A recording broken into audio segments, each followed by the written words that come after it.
Pakistan cricket at its best. 1 minute down, next minute up.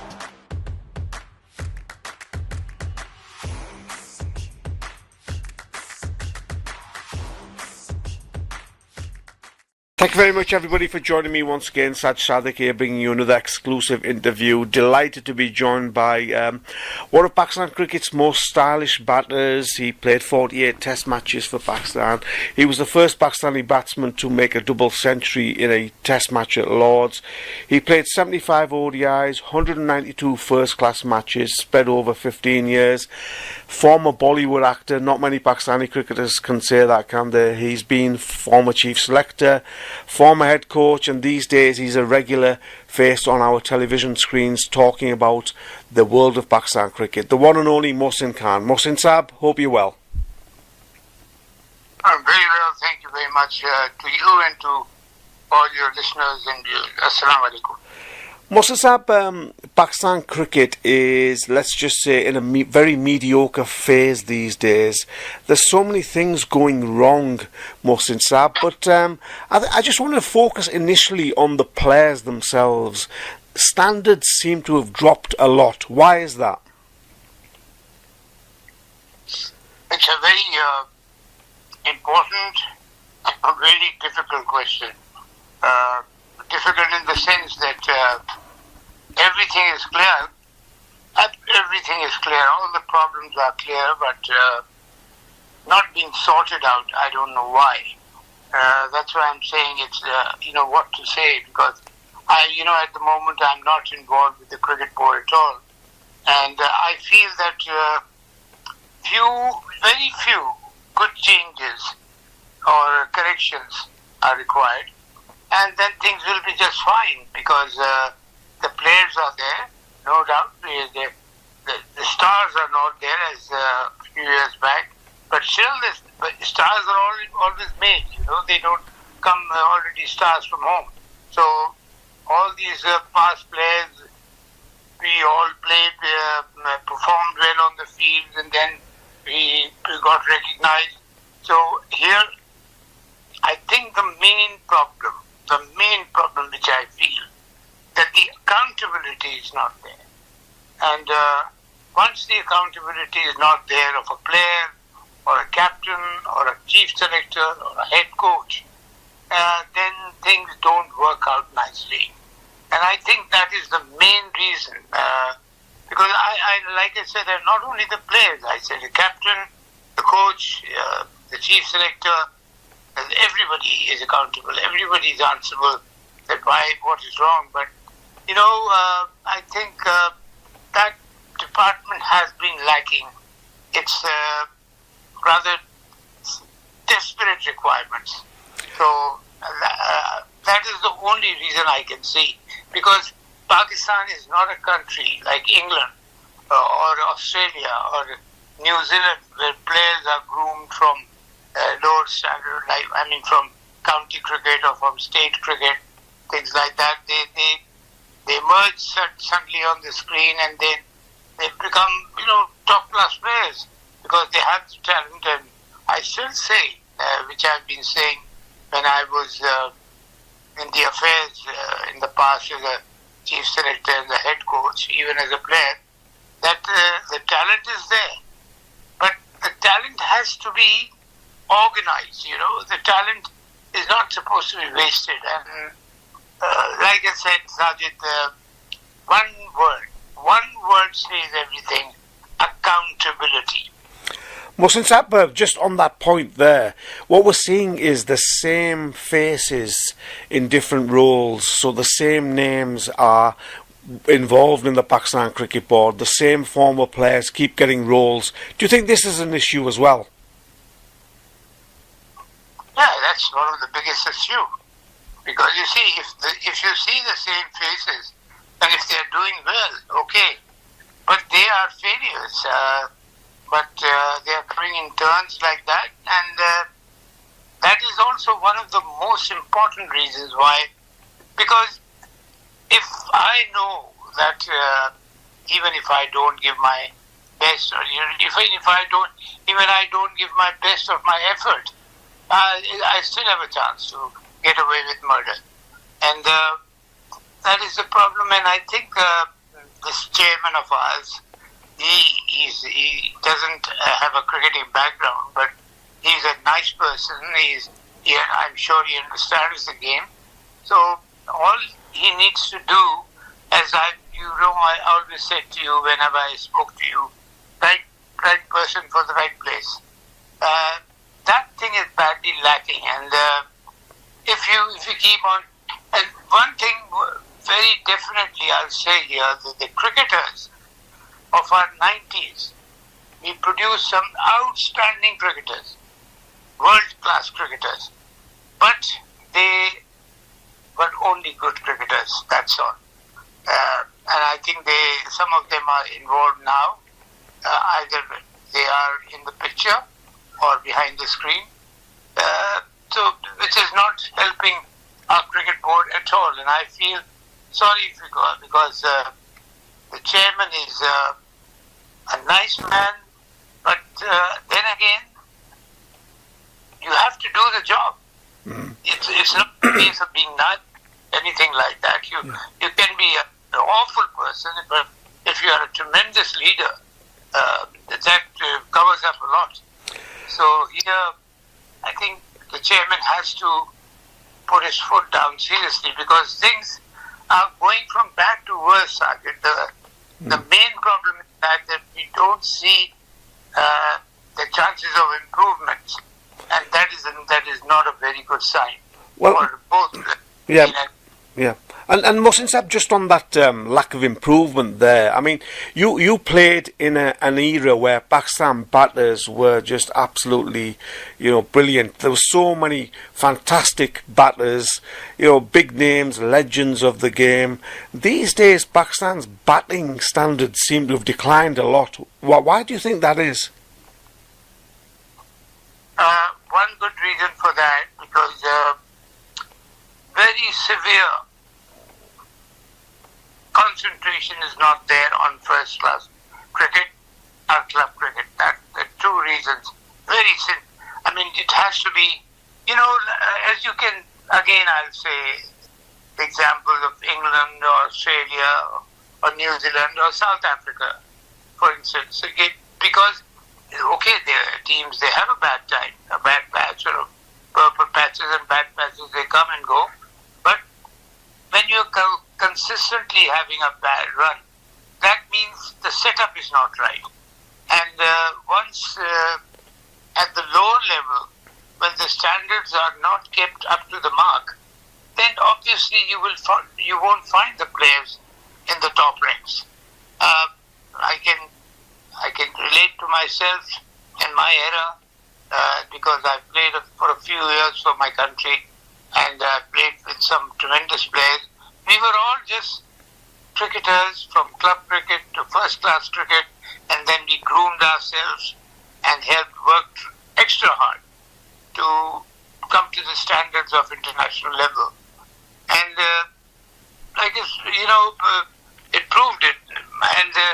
And one more thing which I always say, Sajid, you know me, that I'm very consistent in this matter, that the 90s cricketers, after I left and Javed and Imran left, this corruption matter really hurt our cricket very badly, because it took the reputation away from us, it took the dignity away from us. It was just like going through the motions after that. Okay, win or lose, doesn't matter. Just carry on with the game. But when you're playing at the national level, okay, win or lose is there. But there has got to be a solid reason to win. Why people say that why this team is winning? Because of this reason. Why this team is losing? Because of this reason. And losing one or two games is not a problem. You can always play tremendous cricket up to the semi-finals, like the World Cup going on now, or just the girls are playing. And for example, I'm saying, or even the boys, when you might play tremendous cricket till the semi-finals, and then you have a very bad day on the final day, and you play pathetic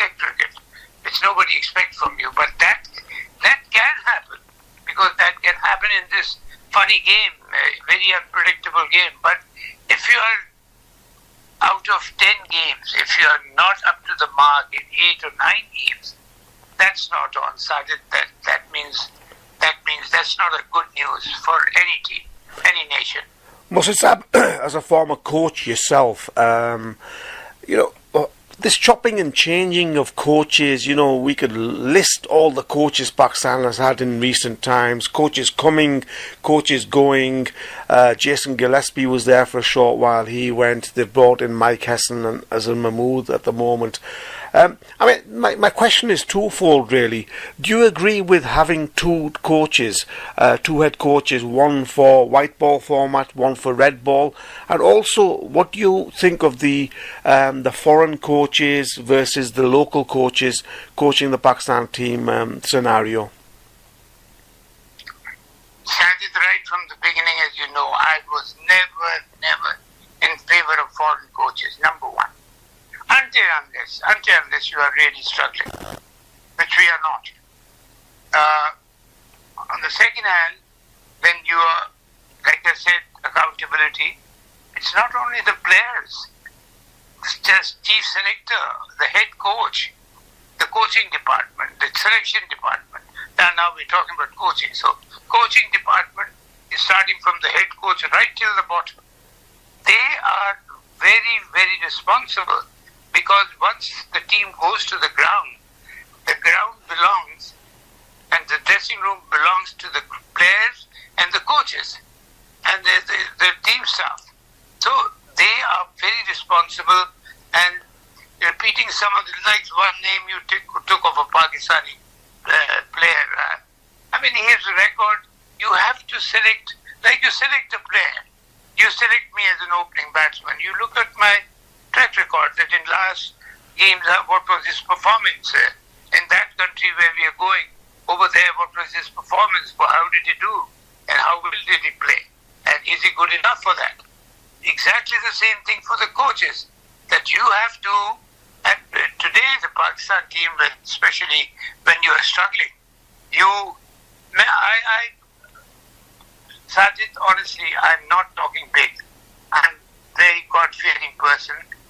When I got the team and when I was made the coach, the team was struggling with the performance, with the discipline, with the teamwork, with the joint effort. Everything was out of order. Everything. And the chairman said to me that, what are you going to do? The team is in total shambles. I said, well, let me try. And I did something. It's not... You don't teach cricketers at this level how to play. You just tell them the technical points. You have to make them mental tough. Mentally, you have to work very hard with them. You have to work on the game plans. And they think that to become the coach is to go to the team, train the team, and bring them home, have a few words with them, and thank you very much, and go out there and play. And then at the end of the game, you have a miserable day. You have to be like, I personally, that's what I felt, that's what I did, and that's what I felt when I was playing, that a coach is like a brother, he's like a father, and he's like an enemy. If you are not doing well for the team, he is your worst enemy. And if you're doing it like a brotherly advice or a fatherly treatment, why? Why not? There's nothing wrong with that. And that's why seniority, that's why you take a senior cricketer to become a coach of a team, of a young team. For example, this team, if anybody from my age or even of that era, it will be like a brotherly or a fatherly figure. But then again, apart from that, the cricketing talk, the cricketing technical talk has to be so powerful that the boys have to learn that, listen, we are here to perform. And that's the first thing, Sajid, when I got the team in a total, it was in a mess, I'm telling you. All-wise, playing-wise, discipline-wise, everything. And I just used my mind and I said, listen, boys, you are good, you are brilliant, but if you are not going to show that on the field, thank you very much. I don't want you. And then I prepared a backup also. And I prepared a backup of about 27 players, each department, starting from opening batsman, middle order, wicketkeeper, spinner, fast bowler. And every boy who was playing who was in the 11, who was in the 15, he knew that there are 26, 27 boys out there, right, ready, desperate to get into the team. That's what makes the players also really hungry to perform. Yes. But if I'm not going to do well, the replacement is there. Yeah. So I'll be leave. So that is very important, and that is not pressure. That is not pressure. That is necessary for the players to realize, those who are playing in the 11 or those who are in the 15, that I've got the replacement ready out there. So I have to be on my toes, because Sajid, playing for your country is the biggest honor, and I think you cannot ask better than that. So you have to give your best. I'm not saying that if you're going to perform all the time. Yeah, you might have failures, but even the coach and the captain, they can see that either you're unlucky or maybe that kind of like that, but your form is there. Like they say that the class is permanent. Yeah. The form is temporary. And that can happen. And Mohsin Saab, I was just going to ask you about Babar Azam. Obviously, we know what a class batter he is. We know what his achievements are, what a wonderful batter he can be on his day. But recently he's been struggling. It's been a long time since he scored an international century. If you could sit down with Babar Azam and, just guide him, advise him, what would you say to him? I'll take 10 seconds just to finish my last statement when I was saying that. Yes. That you have to talk to the boys, because talking, on the field you are out, the player is out there to play, to perform. But mentally, he has to be so strong when he goes out of the dressing room to bat or to bowl or to field. He should be mentally so strong and pumped up. So that is the number one duty. Now, for example, you're talking about Babar. Babar, to me, is a wonderful player. Wonderful player. But what happens, Sajid, that, for example, I'll tell you one thing. I was opening with Mudassir, then it was Zahir Abbas, then it was Javed Miadar, then it was some Qasim Umar maybe, or some, about 4 or 5 top players backing each other. I knew that if I do not perform in this game, there is a person behind me who is also ready to cover up my loss. Here, what I noticed that when Babar was playing, especially before he was kicked out of the team, everything was depending on him, and people were saying that Babar has to perform. Babar has to perform. Is it a tennis singles match? No. It's a cricket match of 11 players. There are at least 6 or 7 genuine batters in the team, and then all-rounders. So it's not the responsibility of one person, one batsman or one bowler. All 11 players, they chip in. So this is what I think which was lacking, and I personally feel, not talking bigger games, Sergeant, if I would have been there and Babar would have been struggling, I would have had a very comfortable chat with him, and I would have brought him out of that, and then I would have brought 2 or 3 batsmen in to support Babar, or Babar to support them. This is a game of supporting each other. Batting linesmen line up supporting each other, like you see the partnerships between the 2 batsmen. Exactly the same thing in bowling. The bowling partnerships, you support each other. This is why this is called a team game. And cricket is a wonderful team game, which is a wonderful example of how the players, they support each other in all the departments, whether it's bowling, batting or fielding. Mohsin Saab, really appreciate your time. Many thanks. Always a pleasure listening to your forthright views, and inshallah we'll catch up again soon. Many thanks for your time. My pleasure, Sergeant. You take care. Thank you.